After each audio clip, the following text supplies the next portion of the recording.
हामी युएसएसँग किन हार्दैछौँ थाहा छ? किनकि हाम्रो बलिङ राम्रो छ क्या। बलिङ राम्रो छ तर ब्याटिङ छैन। त्यो ब्याटिङ पुग्दैन भने हामी जति जे गरे पनि पुग्दैन भने, जे सुकै गरोस् पुग्दैन भने अक्कल झुक्कलमा युएसएलाई हराउने हो। तर रियल के हो आज त्यही हो कि आज जे भयो त्यो रियल नै हो, त्योभन्दा बढी केही हुन सक्दैन। युएसएको प्लेयर भनेको चाहिँ टप क्लास प्लेयरहरू हो।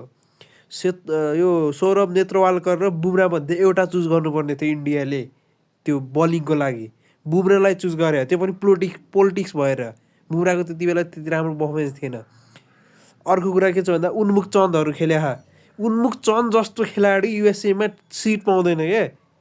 अनि पछि सहान जहाङ्गीर भनेको चाहिँ अन्डर 19 को पाकिस्तान अन्डर 19 को सबै खेलाडीहरू। एन्ड्रेस कस भनेको चाहिँ काउन्टीमा सबैभन्दा बढी रन बनाएको थियो एउटा सिजनमा। त्यसले फेरि युएसएले तान्यो।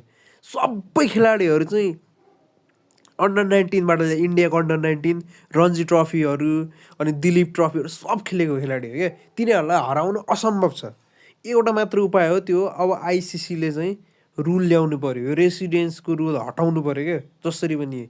अनि अर्को कुरा के हो भन्दाखेरि त्यस्तो भनेर अब हामी नखेल्ने भन्ने कुरा हुँदैन। हामीले पनि सुधार गर्नुपर्ने छ, तर हामी सक्दैनौँ, सक्दैन।